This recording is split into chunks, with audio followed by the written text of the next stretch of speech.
श्री पेहर श्री महाराज श्री महावीर जी की जय। बोलो भक्त भगवान की जय।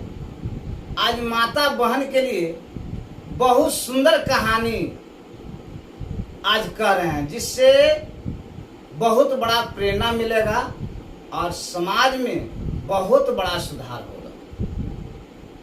कहानी का तात्पर्य जीवन आनंद और सुख में बिताने वाला चीज है। व्यवहारिक और ज्ञान का इसमें बहुत बड़ा रहस्य है। यदि माता बहन इस कहानी को बढ़िया से समझ ले तो जीवन आनंद ही आनंद होगा। तो एक सास एक पुतोह थी। पुतोह इतना बड़ा भक्त थी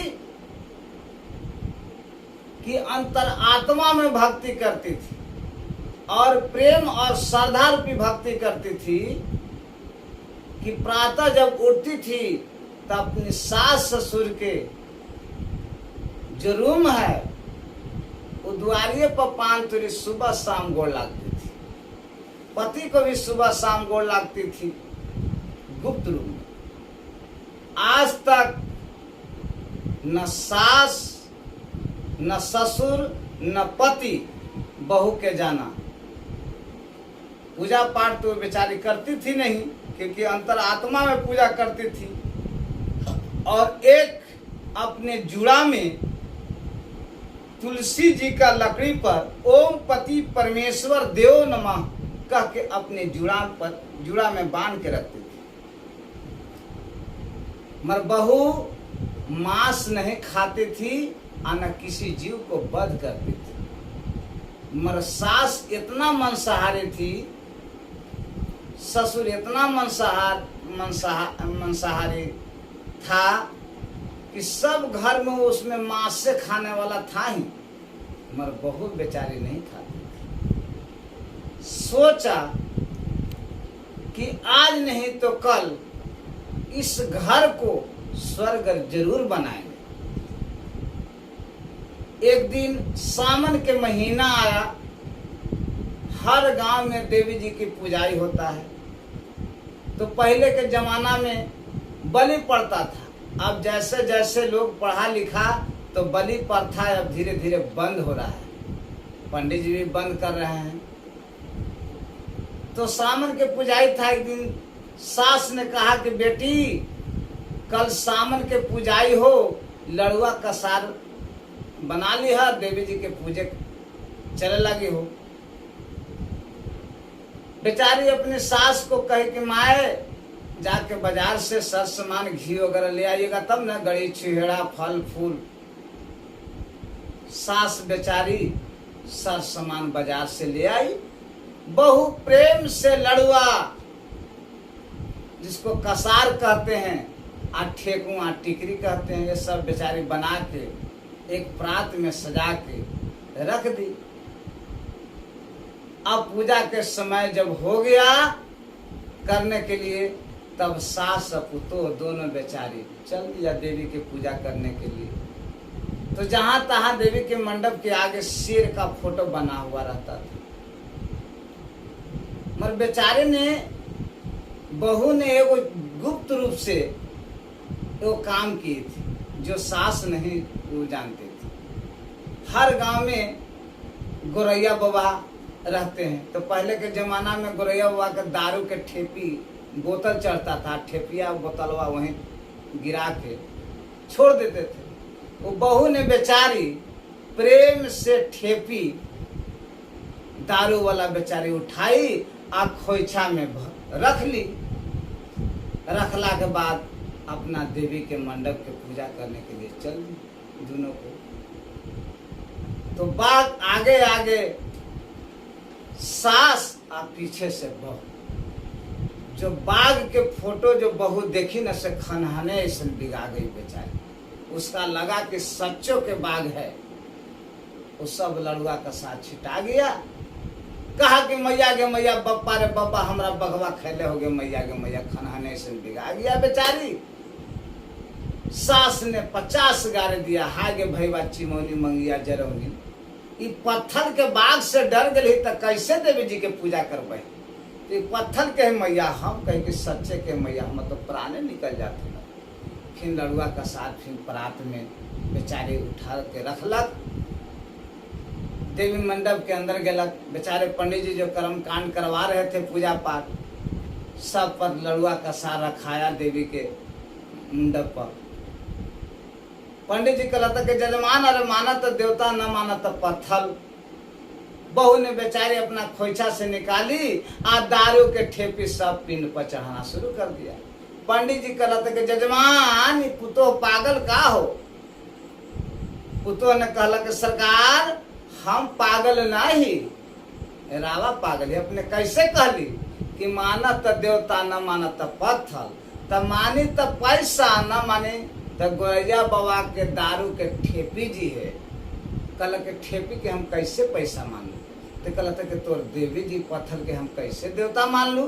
अब दोनों में बहस शुरू हो गया। इतने बीच में बहू ने पंडित जी के कहला जजमान पंडित जी 5 मिनट के मोहलत द। कहता ठीक है, आ न मोहलत देव तो एजे पड़ी हम तोर प्राण ले ले। सास के कहल के मैया 5 मिनट से मैं हम घर से आई थी, आ न तो ऐसा बान मानबो के दोनों के इसी में मंदिर में रह जाबो। बेचारी डर से पंडित जी भी और भी कह के ठीक है जा। घरे बेचारी आई, पीतल के लोटा छिपा लेके फिर गई और कहे पंडित जी के कि ज्ञान के माध्यम से, अध्यात्म के माध्यम से और साक्षात देवी को परण करके आप चरण धो के चरण अमृत पिलाई। ये तीनों में से कोई आप माध्यम बना के हमको पिला सकते हैं। पंडित जी बेचारे संकोच में पड़ गए। उसने कहा कि हमसे नहीं होगा। तो कहला तक ठीक है, तो हम आपको साक्षात देवी को चरण धो के मैं पिएंगे और आपको ही पिलाएंगे, बस आप जूठा पीना हुआ। कहा कि वो मस्त हम पिए। तब क्या कहती है बहू सास को, तधनएहु भाग माता आजएहु दीनावा जी, पतिया के माता एहु मोरा जी,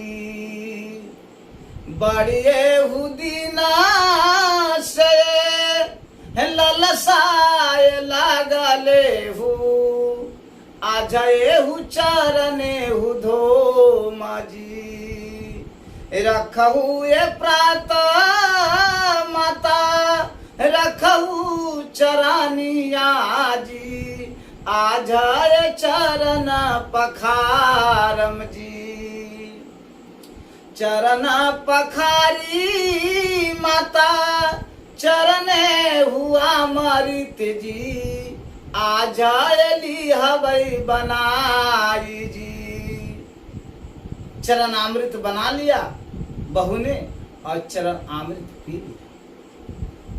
पीला के बाद पंडित जी पिला लिया।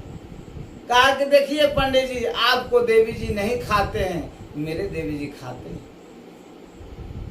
वह छिपा में लड़ुआ का सार दिया और कहा कि माता अब भोग लगाओ।